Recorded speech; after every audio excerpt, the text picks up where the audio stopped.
Atomic Habits, an easy and proven way to build good habits and break bad ones. James Clear. Summary and analysis by Brevreds. Ever heard the phrase, small changes can make a big difference? That's exactly what Atomic Habits is all about. It's not about trying to overhaul your entire life in one go, but about focusing on the little things, the daily habits that slowly but surely change everything. The book breaks down how habits form and offers strategies for building good habits and breaking bad ones. It's about how even the tiniest steps, atomic steps, can lead to life-changing results over time. Let's dive into the key ideas in a simple, lively, and easy-to-understand way. The power of 1%. Imagine you want to get better at a sport, like basketball. You don't need to shoot 1,000 hoops in one day to improve. Instead, shooting a few hoops each day, just 1% better each time, adds up. If you improve just 1% each day for a year, you'll be 37 times better by the end of the year. But here's the kicker.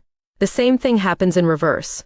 If you get worse each day, you can end up far behind where you started. The lesson? Tiny improvements every day compound into massive results over time. The habit loop. Cue, craving, response, reward. Habits are formed in a 4-step process, called the habit loop. Understanding this loop helps you create new habits or break bad ones. Cue, this is the trigger that starts the habit. It could be anything, like seeing your running shoes by the door. Craving, the motivation or desire behind the habit. In this case, it's the feeling of accomplishment you get after a run. Response, the actual habit, like going out for a run. Reward, this is the satisfaction you get, which reinforces the habit, making you want to repeat it. Here's an example. Let's say you want to start drinking more water every day. Cue, leave a glass of water by your bed so you see it when you wake up. Craving, you want to feel refreshed and energized in the morning. Response, you drink the water. Reward, you feel hydrated and ready to take on the day. Every habit follows this loop, whether it's good or bad. Smoking, exercising, procrastinating, they all start with a cue, followed by a craving, response, and reward. Knowing how this loop works is the secret to mastering your habits. The 4 laws of behavior change. The best part about habits, they're customizable. There are 4 simple laws to follow when building new habits or breaking old ones. Make it obvious, make it attractive, make it easy, make it satisfying. Let's break these down one by one. Make it obvious. If you want to start a new habit, you need to make the cues visible. Let's say you want to practice the piano more often. Instead of hiding your keyboard in the corner, place it in the middle of your living room where you'll see it every day. One story in the book is about an insurance company that wanted their workers to drink more water and less soda. So, they placed water coolers all around the office and soda machines far away in the break rooms. The result? People started drinking more water because it was easier to access. Making the cues obvious is the first step to building a strong habit. Make it attractive. To build a habit, it helps to pair it with something you enjoy. This is called temptation bundling. Imagine you love watching Netflix, but you need to exercise more. Try bundling the two by watching your favorite show only while you're on the treadmill. You'll start to crave working out because you'll associate it with something fun. Here's an amusing story from the book. There was a guy who wanted to get fit but hated going to the gym. So, he decided to reward himself by only allowing himself to watch Game of Thrones episodes during his workouts. He ended up looking forward to going to the gym just so he could find out what happens next in the show. Make it easy. Humans are lazy by nature. Yep, even you. So, if you want to build a habit, you need to reduce the friction. The easier the habit, the more likely you are to do it. One trick is called the 2-minute rule.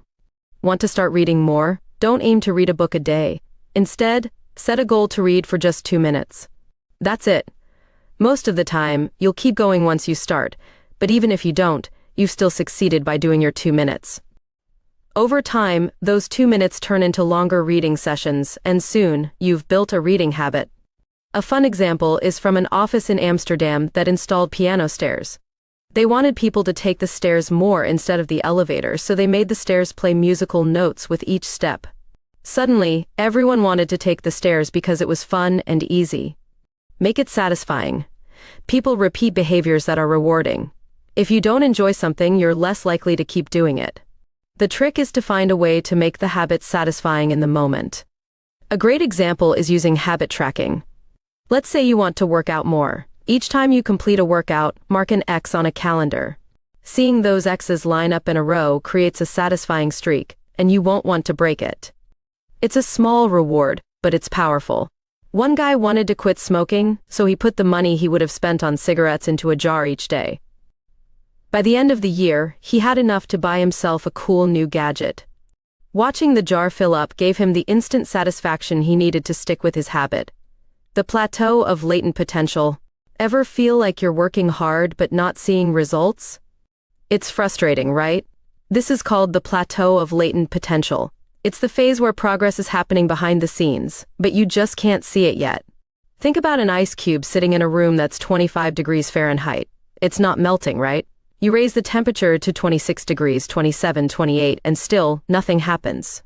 But when you hit 32 degrees, suddenly the ice starts to melt. All those small temperature increases were building up to this moment. This is exactly how habits work. You might not see progress at first, but if you keep going, the results will come. Identity-based habits. Here's something mind-blowing. The best way to build lasting habits is to focus on who you want to become, not what you want to achieve. Instead of saying, I want to run a marathon, say, I'm a runner. Identity-based habits are stronger because they're tied to your sense of self. Think about someone trying to quit smoking. Instead of saying, I'm trying to quit, they could say, I'm not a smoker. See the difference? It's a powerful shift. Once you start believing in a new identity, your habits will naturally follow. Habit stacking. One of the most effective strategies is called habit stacking. It's all about linking a new habit to an existing one.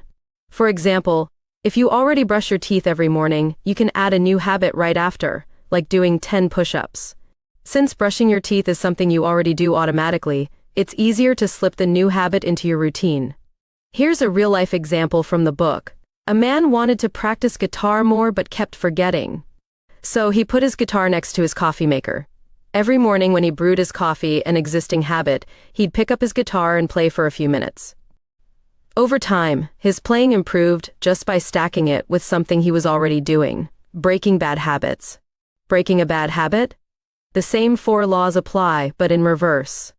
Make it invisible, make it unattractive, make it difficult, make it unsatisfying. For example, if you're trying to stop snacking on junk food, make it invisible by hiding the chips at the back of the pantry. Make it unattractive by reminding yourself how sluggish you feel after eating junk. Make it difficult by only allowing yourself to snack if you go to the store to buy it. Hint, you won't. Make it unsatisfying by keeping track of how many days you've gone without junk food and not wanting to break the streak. Environment is the invisible hand. One of the most interesting lessons from the book is that your environment plays a huge role in your habits. Willpower alone isn't enough. You need to design your space to make good habits easier and bad habits harder. There's a famous study about a hospital cafeteria that rearranged its layout to make healthy foods more prominent and junk foods harder to reach. The result?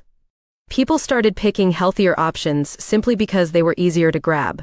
Your environment is the invisible hand shaping your behavior. If you want to work out more, set up a little home gym where you can see it. Want to write more? Place your notebook or laptop in a place where you'll notice it often. The point is, shape your surroundings to support your habits. Habits are the compound interest of self-improvement. In the end, habits are like compound interest for self-improvement. Just as money compounds over time, so do your actions. Small habits, repeated daily, add up to massive gains. Don't be discouraged by the slow pace at the beginning. Over time, those tiny changes will snowball into something extraordinary. The best part? You don't need to be perfect. Missing one day won't ruin your progress. What matters is consistency over time, not perfection in the moment. Atomic Habits is packed with practical strategies for anyone looking to improve their life, no matter how busy or distracted you might be. The key takeaway: focus on making small, 1% improvements every day, and soon you'll achieve things you never thought possible. Every action, no matter how small, counts toward the person you want to become. Thank you for completing another BrevRead video. Like and subscribe to see more of our videos. If you have a particular book that you would like us to summarize, please share it in the comment section.